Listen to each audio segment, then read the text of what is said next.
Le Japon bénéficie d'une nature riche et variée. Les 4 saisons y sont bien marquées et la plupart de ces régions sont entourées par la mer et les montagnes. Dans chacune de ces régions, les spécialités culinaires y sont traditionnellement dégustées avec le saké local. La série Le goût du Japon présente l'incroyable diversité de la cuisine et des sakés du Japon en mettant l'accent sur les spécialités régionales.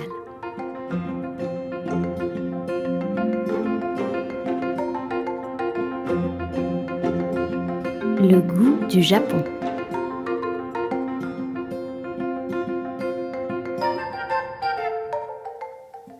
Bonjour à tous, je me présente Amandine Pastourel, chef sommelière du restaurant La Dame de Pique à Paris. Et aujourd'hui, dans cette nouvelle vidéo, Le goût du Japon, nous partons à Wakayama. Cette préfecture est l'une des préfectures les emblématiques de l'umeshu, ce produit travaillé à base de la prune l'ume japonais. Aujourd'hui, pour mettre en valeur ces produits l'umeshu, je vous présente Sarah, professeure de cuisine japonaise à Paris, qui va réaliser différents plats que nous allons mettre en accord avec les umeshu de la préfecture de Wakayama. Bonjour Sarah. Bonjour Amandine. Moi c'est Sarah, je propose des cours de cuisine japonaise à Paris. L'objectif c'est de vous faire découvrir des plats du quotidien, faciles et rapides à faire à la maison. Vous pouvez également me retrouver sur mon compte Instagram, Sarah Lacoste, dans lequel je propose plein d'astuces, plein de recettes au quotidien. Superbe. Écoutez, avant de découvrir les plats de Sarah, je vous propose de regarder cette vidéo de la GI Wakayama Umeshu où vous allez pouvoir découvrir tout l'intérêt et l'importance qu'ils mettent dans la production de cet umeshu et aussi les paysages qui, j'espère, vous donneront envie d'aller visiter. Au Japon, on appelle ume le fruit des pruniers locaux. Il jouit d'une très belle réputation au point où un proverbe ancestral recommande de le consommer matin et soir pour éviter de rendre visite à son médecin. La préfecture de Wakayama se situe sur la côte occidentale de la péninsule de Kii, la plus vaste de toutes les péninsules de l'archipel, et est recouverte à 80% environ de terres montagneuses. Sa façade ouest borde les eaux qui partent de la mer intérieure jusqu'à l'océan Pacifique, tandis que les monts Kii, formant une longue chaîne de montagnes courant du nord jusqu'au sud de la péninsule, effleure régulièrement le rivage sur sa façade est, donnant un sol particulièrement riche en minéraux. C'est de la région de Wakayama que vient 65% de la production d'un fruit, la prune japonaise, ou plutôt l'ume, comme les Japonais l'appellent. L'ume est un fruit qui peut être facilement cultivé sur des terres inclinées et qui apprécie particulièrement les climats doux et pluvieux comme celui de Wakayama. La Nanko ume, variété emblématique de la prune japonaise, est caractérisée par une taille plus grosse que la moyenne, une peau fine et douce et un aspect particulièrement charnu. L'appellation Umeshu GI Wakayama a été conçue dans un souci de préserver la grande qualité des umeshu de cette région. Elle conditionne non seulement les ingrédients utilisés, mais aussi par la méthode de fabrication. Pour 1 litre de boisson obtenue, il est ainsi nécessaire d'employer 300 g de fruits. La macération doit se faire dans la région et doit durer au minimum 90 jours, durant lesquels aucune opération sur les fruits ne peut être effectuée. Par ailleurs, les prunes ne peuvent être utilisées qu'une seule et unique fois. Et les étapes de conservation et d'embouteillement doivent également être toutes réalisées dans la région. Cette vidéo m'a vraiment donné envie de goûter l'umeshu.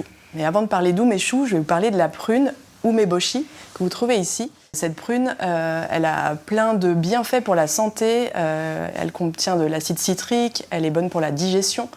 Donc l'umeboshi, on peut la retrouver par exemple dans cette obento Hinomaru qui représente le drapeau japonais. Donc elle a pour effet de conserver le riz. Donc Amandine, aujourd'hui on va réaliser 3 recettes et on va commencer par une petite sauce apéritive avec des petits légumes qui est très rafraîchissante, tu vas voir. Pour cela, on va réaliser une sauce à base de mayonnaise, de mirin, de sésame que l'on va broyer et puis de l'umeboshi bien sûr.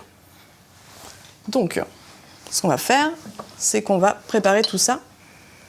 Hop. Donc, on va mettre de la mayonnaise, le mirin donc, qui est un saké un petit peu sucré, qui est saké sirupeux. Donc ça va adoucir la préparation. Si vous n'en avez pas, vous pouvez mettre un petit peu de sucre. Et vous voyez, on a des graines de sésame qui sont grillés et on va utiliser ce petit suribachi. Tout simplement, on a donc mis la mayonnaise, le sésame, le mirin et il va nous rester ces prunes. Du coup, ce qu'il faut faire, c'est qu'elles contiennent un petit noyau que vous voyez ici. Donc on va simplement récupérer la chair de l'umeboshi et l'intégrer dans la sauce. Donc c'est vraiment quelque chose qui prend très peu de temps. En plus, ça se conserve longtemps, ces prunes, donc vous les mettre au frigo quand vous les avez entamées. Ça se conserve assez longtemps. On va mettre de la prune. Et après, à vous de choisir des petits légumes pour accompagner. Eh bien, nous allons pouvoir commencer avec la première dégustation, avec ces petits bâtonnets de légumes et cette sauce aloumée. Et je vais rajouter des petits flocons de shiso rouge sur le dessus, vous allez voir. Ça apporte à la fois de la couleur, un peu de texture. C'est un petit peu salé.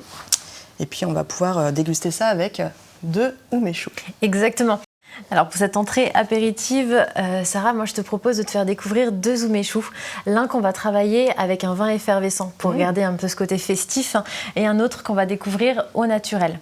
Celui qu'on va travailler en côté festif, c'est le Koi umeshu. La particularité de cet umeshu, c'est que le producteur a rajouté la pulpe dedans.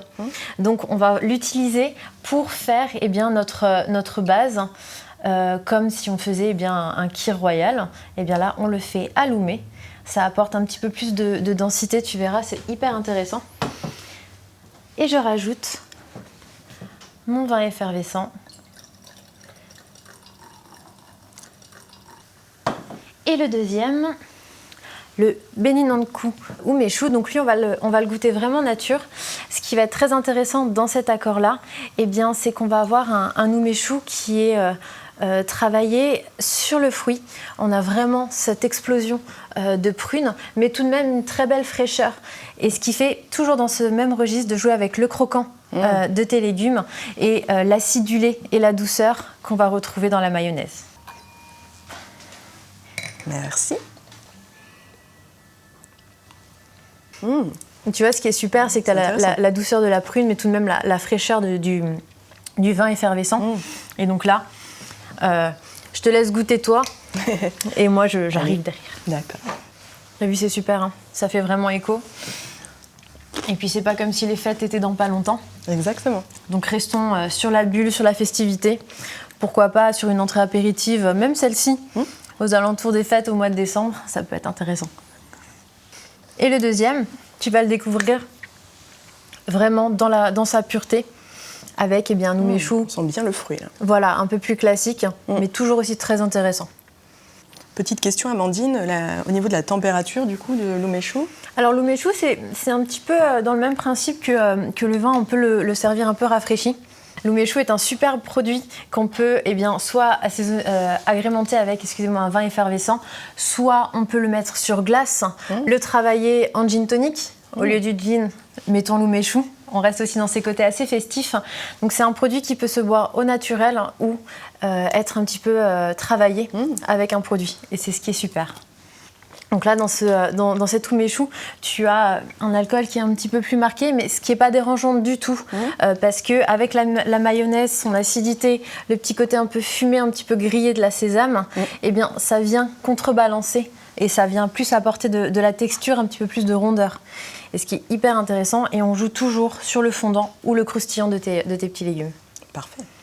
Eh bien, on va commencer une deuxième recette, Amandine. Après avoir donc goûté ces petits bâtonnets de légumes pour l'apéritif, on va passer à un plat de poisson. J'ai choisi aujourd'hui du maquereau. Vous pouvez également utiliser de la sardine. Donc, je vais vous expliquer un petit peu comment cette recette se fait à la maison. C'est très simple et c'est très rapide. 2 maquereaux en petits morceaux.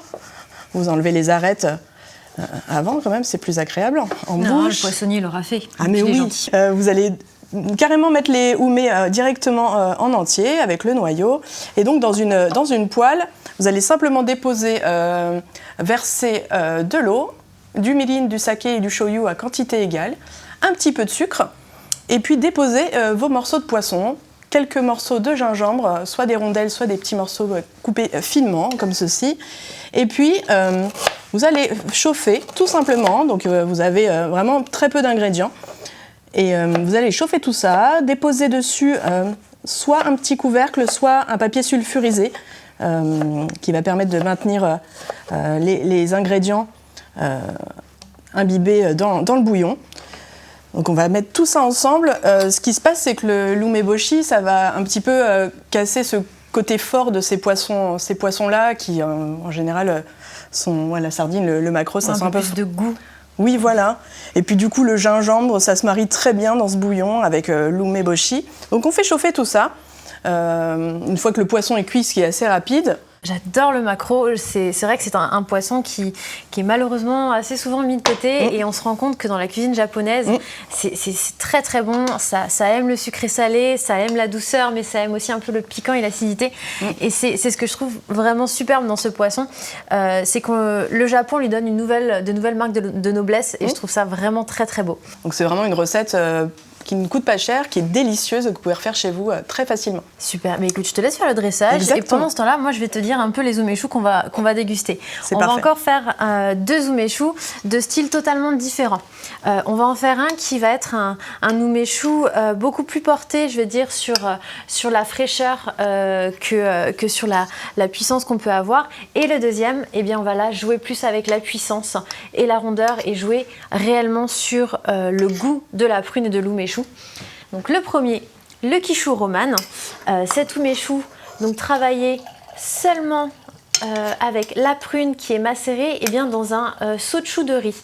Le fait que ce soit macéré dans ce sochu de riz, ça va descendre un petit peu le titre alcoolométrique et donc apporter un peu plus de fraîcheur et d'acidité, ce qui là va être superbe pour répondre à ton maquereau.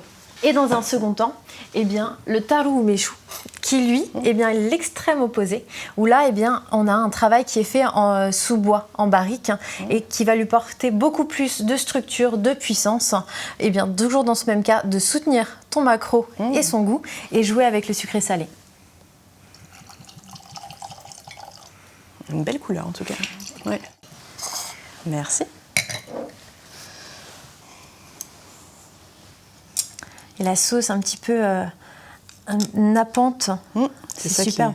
Et le fait que tu aies mis en fait ces morceaux de gingembre directement crus, ils ont confit en définitive. Exactement. Donc on va avoir... Tu peux les manger avec, c'est parfait. C'est super ça. On commence par le premier verre. 2 umeshu qui ont été travaillés à température à servir entre 8 et 10 degrés. Donc tu vois que cet umeshu est un peu plus sec, un peu plus frais et qui fonctionne très bien. Il répond au piquant du gingembre et à la texture de ton maquereau.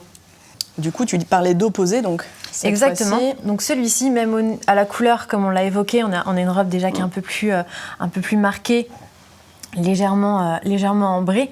Au nez aussi, tu as quelque chose de beaucoup plus explosif, de beaucoup plus sur le fruit. On sent qu'on va découvrir un umeshu avec un peu plus de matière. Et c'est ce qui là va être intéressant pour jouer avec le goût de ton poisson et soutenir ce gingembre un petit peu confit par la cuisson. C'est chouette. Alors du coup, l'umeshu, on peut vraiment commencer à l'apéritif et puis prolonger. On peut faire tout un repas. On peut, ou sinon, jouer la surprise sur un plat. C'est ce qui est vraiment superbe. Tout à l'heure, on parlait un petit peu des fêtes avec l'umeshu qu'on a travaillé avec un vin effervescent, mais ça peut être aussi, là, on va vouloir travailler un poisson pendant les fêtes. Allez hop, on joue sur un umeshu avec cette certaine fraîcheur. Enfin, ce qui est superbe, c'est que c'est pas forcément parce que c'est sucré que ça va avec un dessert. Et c'est ce qui est génial et c'est ce que G.I. Wakayama fait dans ses umeshu, c'est qu'il y a un travail du produit, il y a un travail du fruit qui fait que on peut vraiment le découvrir à tout moment du repas. Allez, on passe à la 3e recette. Et oui. Voici donc la 3e recette, c'est le poulet karaage. Alors c'est une recette très connue au Japon, c'est du poulet frit qui est mariné et puis frit. Je ne sais pas si tu as déjà goûté, mais j'adore ça. J'adore ça. Quand on a goûté à ça, c'est terrible. On va réaliser aujourd'hui une sauce pour accompagner le karaage. Une petite sauce avec de l'umeboshi. Ne l'oublions pas. On va mettre du bouillon d'ashi. Alors on est vraiment sur les bases de la cuisine japonaise. On va rajouter du shoyu, donc de la sauce soja, qui est bien sûr salée, pas de sauce sucrée. Un petit peu d'huile de sésame, ça c'est vraiment quelque chose à avoir dans sa cuisine. Et cette fois-ci, on va aussi utiliser du sésame, mais celui-ci, on ne va pas le broyer. On va le laisser entier.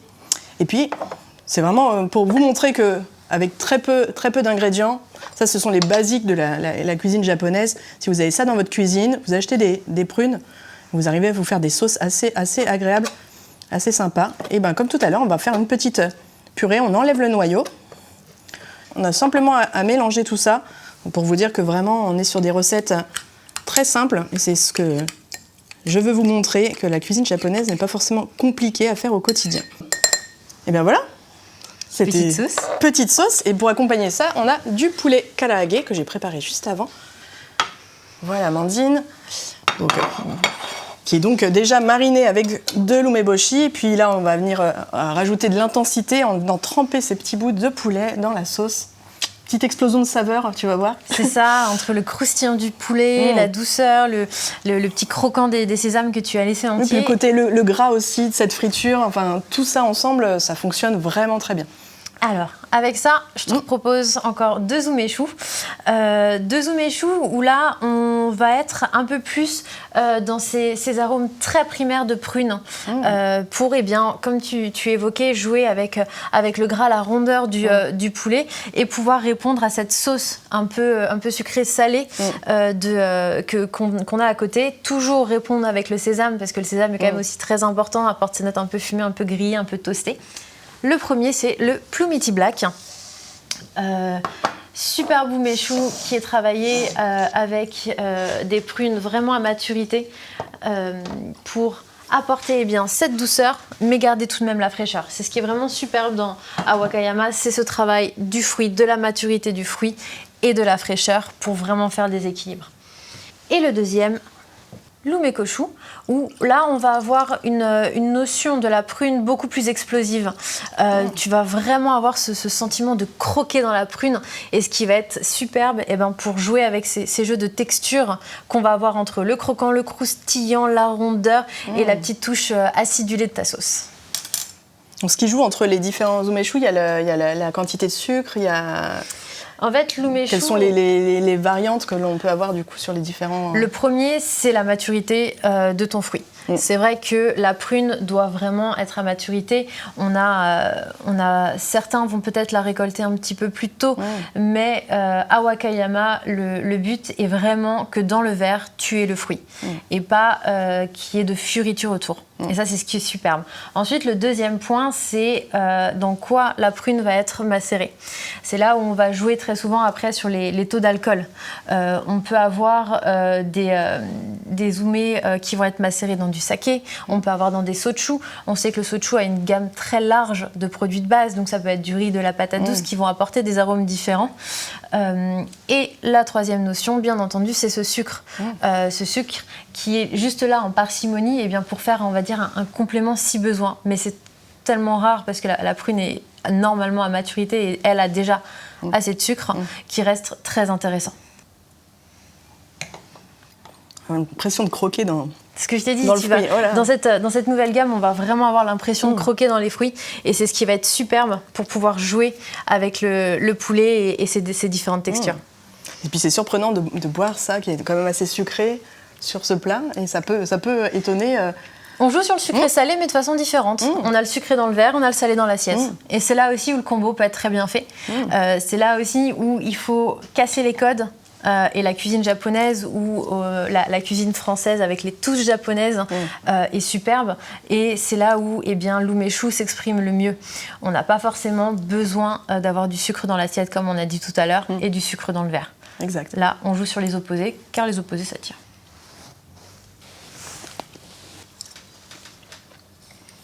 Tu vois, tu as la texture, le goût du poulet qui arrive. Le côté un petit peu croustillant. Et ensuite, qui va allonger avec ta sauce, ta l'umeshu, qui est là et qui dure et qui fait de la longe. Donc c'est ce qui est super. Et du coup, sur le deuxième, on va avoir quelque chose aussi dans le fruit. Voilà, tu vas vraiment être dans le fruit, dans l'explosion de fruits. Tu vas vraiment travailler cet esprit pour toujours être dans cet écho du jeu de texture, Parce que tu peux aussi te rendre compte que les umeshu ont des textures aussi un peu rondes. On n'est jamais dans le sirupeux, on n'est jamais dans le trop sucré. Il y a toujours de très très beaux équilibres. Et donc c'est là où l'umeshu est aussi très intéressant pour le jeu des textures avec les plats que tu as choisis. Le maquereau tout à l'heure, là le poulet, c'est vrai que l'umeshu répond très bien à ces textures. Eh bien, écoutez, j'espère que ça vous a plu. J'espère que cette découverte de l'umeshu et surtout de la préfecture de Wakayama, eh bien, vous a donné envie de découvrir l'umeshu. Dans quelques semaines, on est à la période des fêtes. Alors pourquoi pas vous faire plaisir, faire découvrir à vos amis, à vos familles l'umeshu. On vous remercie. On espère que vous a fait passer un très bon moment, que vous allez refaire les plats de Sarah. Vous avez vu la simplicité. C'est superbe. À refaire dès ce soir ou demain à la maison. Je compte sur vous. Oh oui. Et allez découvrir l'umeshu de Wakayama. Merci. Merci à vous.